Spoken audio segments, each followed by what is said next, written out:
Hello and welcome to Following on India. It's myself, Jon Norman. It's Jarrod Kimber, and we're going to be talking about all things Indian cricket for the next 20 minutes or so.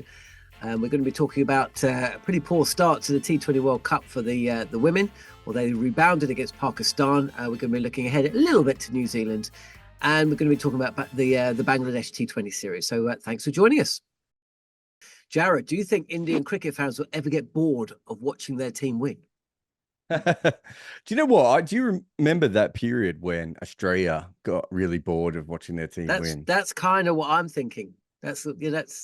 I remember I remember being out in Australia in 2010, and Peter English was working for Crick Info, and I said to him, do you still enjoy this? What do you enjoy most? What do you like about covering cricket? And he just looked, said, wickets. I've got a memory that the Australian cricket writer Malcolm Conn wrote a piece along the lines of, "Is it bad for cricket if Australia keep winning?" or something like that. Like Yeah. it was a really strong feeling in Australia that we were ruining the game. And it's funny, I'm a big basketball fan and watching the World Cup basketball. It's really interesting watching Americans follow the basketball and the Olympics and everything. So this for the Serbians and the French, it's like the biggest thing that's ever happened to them, right? Like their chance to beat America in a medal a playoff or even in the semifinal, whatever it may be. It's so massive. And most American fans are like, well, I prefer the American men's basketball team to win, but it doesn't matter that much because they don't really understand what it's like to ever They send a don't. good team over and lose, right? Well, Like if they they don't. lose, it's because they haven't sent anyone over. And that eventually that it does affect your fandom, I think. I think so. Also, thinking about it, Americans don't really follow international sport, I suppose, in the way that most other nations do. I mean, what sports do they play internationally? Football, but that's a relatively recent Well, thing, and they've never come close to competing at the highest level. Yeah, that's about it's a it. I think it's a fair point, and it's a completely different world because the rest of the sports playing societies were kind of trying to play against each other, and America Mm. invented sports that were for them, right? Yeah, and also And, they don't doctor them. Doctor is the wrong word, but I know I don't know if they do the same thing in basketball, but in NFL, because not all teams play every other team. If you finish, say you win the Super Bowl or you win an NFC conference, you finish in the playoff places. The next year, your schedule will be harder than if you finish bottom of AFC South. So it kind of like, and also when it comes to the draft, so which is when you pick your best players, the rubbish teams have first picks, and the good teams are down the way. So it over the course of 5-10 years, you'll see an evening out, which yeah, of course you just do not get in any other sport, really, do you? and it's certainly not how international sport works, right? Because there's been 8 teams that have ever won a football World Cup, right? In the men's edition, I don't know, and Yeah, maybe a couple more in the women, right? Like there is no evening out in international sport. There is these are the good teams, and yeah. this is everyone else, and There's a so country with 1 billion people, and there's a country with 5 million people, and funnily enough, you know, the bigger country will normally win, and so unless you unless it's the World Test Championship final. Losing yeah, but listeners, we're losing viewers here, so we'll move on. but if you think about it, like there will be a time in which, and it's already starting to happen. I think there's a whole generation of Indian fans that are coming through that like the IPL is on par with winning a World Cup. Like, Mm. as in, the World Cups happen every couple of years, whereas IPL, is going to happen every year. The conversations around the IPL, everything else. So I think there's an element of that American style seeping in, and it's not an accident. Lalit Modi was, studied in America before he got booted out, right? Like it's copied on that model, isn't it? To sort of come up with something quite special. But it's very different than, I mean, you would be able to explain this a lot better than I would, but it's very different than, let's say, the Premier League's really important in England, right? Like you've got a Mm. talkSPORT thing behind you. Literally 80% of the chat is probably Premier League, right? Same here. But yeah, but the England team is still a huge level above that. And at the moment, I'd say that's where the majority of people are in India. But if they keep winning over and over again, which is something that hasn't happened to the England football team, as far as I'm aware, then does that change? Does that flip a little bit? And it's like, well, of course we beat everyone in the world. We're the best team. I think that's an interesting one. And I think, I don't know if it was me or Harsha brought this up on one of the earlier shows, of the Indian fan didn't really get joy from winning all those test series at home because they lost a couple of World Cups and the World Test Championships in between. And it's like, does that mean now that like at the present time, the only way to keep Indian fans happy is to win like 90% of your games, right? And then if you do that for 3 or 4 years, there's kind of the Australian women's cricket thing happens, right? Where I don't follow Australian women's cricket anymore and until I see them start to lose. Right, because it's just like it's so monotonous, right? They're just better than everyone else. If it looks like they're going to lose, I'm back in. Now there's jeopardy again. So I think all those things are valid ways of looking at it, and also sporting culture changes, right? Like just in general. When you and I grew up, national team was the most important thing, then the club team. Now you see all these people who support like a player or or a bunch of players. And they get their identity through being a Ronaldo or a Messi fan, right? And we've seen it with Virat and Rohit fans as well. Babar Azam is another one from Pakistan, where it's like, I don't think people really care as much about the team as long as their guy is doing well. That wasn't quite how we grew up. And so things are going to continually change, I think, because of that. Yeah. You get to a point sometimes, whether you're a fan or whether you're a journalist covering the game, where, you may get a little bit jaded from another game of cricket. But then, you tune into the first T20 between India and Bangladesh, and it's a brand new stadium. It is absolutely packed to the rafters. It's the start of the cycle, coming off. It's the first T20 since India won, their first ICC event in many a year, 11 years or so. And then suddenly you look at some of the players that come in, like 2 debutants, and suddenly you get like, you kind of have to slap yourself around the face and go, hang on a second. If you're getting jaded by this, and really it's time to check out. I think that was a big thing in the Australian teteam, I think, was Australian fans are just like desperate for the next young player to come in. Yeah. Oh, you know what I mean? Like, Michael Clark. What, can you remember when he came in? There was just so much excitement about Michael Clark, wasn't there? Even it sounds weird now, but when Watto came through, like there was so much excitement about him, and Brett Lee was another one. It was just like there's just. I remember just being an Australian fan, being so depressed that I had to watch David Boone, knowing that Ricky Ponting who was probably about 14 at the time, but that Ricky Ponting was smashing everyone in the Shield. Do you know what I mean? Like, and you see it with Indian fans now. It's like, have you seen some of the averages of these players? How dare they pick KL Rahul? It's like, KL Rahul is a trusted international player who's made hundreds. And it's like, that's not what anyone wants to hear, right? They don't want to watch KL Rahul. They've seen KL Rahul. They want to see Abhishek Sharma. And to be honest, we all want to see Abhishek Sharma. I definitely want to see more Abhishek Sharma. I mean, I don't think we got the Zimbabwe series over here. If we did, I didn't catch it. But, he scored a run of 47 ball 100 or something ridiculous against Zimbabwe. I was really disappointed when he was out. He was out so soon. He hit 16 or so. But that's the interest, isn't it? You look at that game and look, Hardik Pandya hit the winning runs. Yeah, but kind of know about Hardik Pandya. Yeah. And Arshdeep Deep took the first few wickets, and it's like, yeah, but we kind of talked about him. It's like when we were speaking with Deep Dasgupta and you were talking about Mayank Yadav, and it's like, I want to see a little bit of him, right? First overs are maiden. Is he going to hit 150 kilometers an hour? He came as close as you can. Took a wicket. I mean, that's what you want to see. And he's like, what, 21?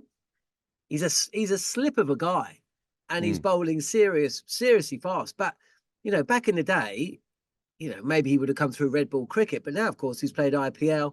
So he goes out in front of 30,000, whatever there was in the stands, and he's kind of already done it, and it means that he can just get straight into his work. But for me, the big story, and we could talk about all of these. In fact, no, let's talk about him. How do you think he went? But I mean, what kind of exciting bowler do you think he is? I mean, you even spoke about him when we were talking about Border Gavaskar. I mean, it's a bit too early for that, but you talk about Brett Lee. He's approaching that kind of pace in in a relatively short time in his career. It's really interesting to watch a young bowler bowl at that pace with swing. And Yeah. the reason why it's interesting is Brett Lee was one. Weirdly enough, maybe someone like Ben Hilfenhaus was one, but by the time he got to the Australian team, he was probably about a yard slower, and it never really looked like that. But you don't get me, and obviously Jimmy Anderson probably had elements of that as well, and Pat Cummins I'd throw in there. But of recent times, everyone bowls wobble ball, right? And so you don't see many bowlers bowling swing anymore. And traditionally, that's always been the dream, is finding someone who can bowl 90 miles an hour, or whatever the fastest speed is at that time, who could swing it, because there's not really much you could do against a player like that. Like, do you remember Nancy Haywood? Like, you can kind of play Nancy Haywood or Sean Tate or those sorts of guys. But when the ball is wobbling around, like, that's a whole different ball game. And I think that's one of the reasons I really like him, is there is a lateral movement to him as well. And he does have some traditional fast bowling skills that are not just pace. So I do think he's an incredible prospect. But yeah, it was what I thought was really interesting. And, I looked at some of the Hawkeye data on this. You could see even when he got up to 145, 150, that period, he's still swinging the ball at that speed. So sometimes what happens is you have to slow down a little bit to get the ball to wobble around. I just thought it was there's nothing but excitement for a player like that. Every time, remember how we felt when we first saw Mark Wood, or I remember the first time I saw Anrit Nokia, all those sorts of guys. You're just like, this is it. This is what I want. And what about Varun Chakaravarthy? He's been out the side again. This is it, when you see or hear him speak after the game, and it just brings into focus just how much it means to these players to be playing for India. He hasn't played for 3 years. He's been a bit down on his luck. He lost a bit of form, but he's kind of gone a bit like, he's gone back to basics. Just played a lot of domestic cricket. I thought it was quite interesting. He's talking about his intensity. Ravi Shastri was saying when he came into the side, it was when Shastri was in charge. He was maybe a little bit nervy. But again, just seeing a bowler like him, he's not a youngster by any stretch of the imagination. But there was some delightful deliveries in there. Should have taken a wicket in his first over, but it was dropped. But it was brilliant to see him back. It's an interesting one, isn't it? Because he's a late bloomer, and he's got a peculiar bowling style. I suppose, I don't know, we're going to have to come up with a name for all these sorts of Chakravarti, Mujib, Tikshana type bowlers, right? Because they're not traditional off spinners in any way, are they? No. And they're not. I don't know if we can call them all mystery spinners, because we kind of know what they're all doing as well now. Like, there almost needs to be a separate name for that carom bowling sort of bowlers. So yeah, and you look at it, he has those 2 big years. I think it was the first 2 years he played for KKR, around the COVID period, if I remember rightly. And he comes in and he has those 2 big years, and then in 2022, essentially gets smashed everywhere, right? And that's the point at which India are trying him a lot more at that point, and they sort of move on from him. He's come back a lot better than he probably was originally as a wicket taker. I think he goes for a lot more runs now. So I think he was a more defensive bowler before, an attacking bowler. But you look at this lineup and you're like, how is he going to get game time in this team? And you could see it for, a one-off game like this. But I'm trying to think, who did they not have available in this side? They didn't have Ravi Bishnoi. They didn't have Axar Bishnoi. Patel. Yeah, so there's the 2 obvious ones. Kuldeep Yadav. Kuldeep Yadav. Yeah. So there's 3 guys ahead of him on the team Chahal. sheet. Yeah, well, I think they've moved on. I thought they moved on from Chakravarti, but I think they've moved on from Chahal. And obviously Washington Sundar was in the side with him in this particular team as well. But it's like, how many other teams, like Australia would love to just whip him in next to Zampa, right? Like, and Australia's what? I'm trying to think. Australia won they won T20 World Cup a little bit before. England would die for Varun Chakaravarthy, right? Like, to have a spinner of that I always level. I always forget Australia won the T20 World Cup as There's well. so many World It was T20. in 2021. I was on a plane to New Zealand, so it didn't happen. I landed. They'd lost. Then England won straight after, and now India have won. So, like, exactly, yeah. There's too many World Cups to actually remember the order there. But we know Australia's a really good team. You could see him playing for South Africa. I mean, they have a slightly better pace spin battery than some of those other sides. But it's like, he gets into most teams in the world. And as I said before, he grew up wanting to play for India. gets to a point where late in his career, he suddenly has a renaissance and becomes, an international type player, and then it's taken away from him almost straight away. And he's only going to get the odd opportunity to do this, but India can use him as a strike bowling weapon on certain wickets that are going to help him. And when he's at his best, I think he's absolutely brilliant. Like you watch the, KKR, and the way that him and Sunil Narayan can work together at times. It's like good luck scoring off those two back to back. And India can do similar things with their lineups as well. How big a series is it for Sanju Samson? I was always, oh yeah, I forgot about Sanju Samson. He was always that player, wasn't he? But he's going to get 3 games, top of the order. Go and score some runs very quickly. We kind of all know the drill. He just seems to have been around for ages. Is Sanju Samson the better version of Joe Denley? Has never been said before. But do you know what I mean? Or maybe you've done a whole video on it. I don't know. I might have missed that one. I don't think I have, but I think there's a certain kind of player who they're very good at lots of things, but perhaps they don't have an elite skill that is better than anyone else in their side, right? Mm. So he can wicket keep, but he's not like a great wicket keeper, obviously. He can bat at the top of the order, but I think they have better options at the top of the order if they wanted that direction. I think he's a very good player of spin, but I think there are other players that are his equal measure. And he could probably slip down the order if you had to, maybe bat at 5 or 6, but there's obviously better options there. Like, what is Sanju Samson's elite skill? His most important thing is utility, right?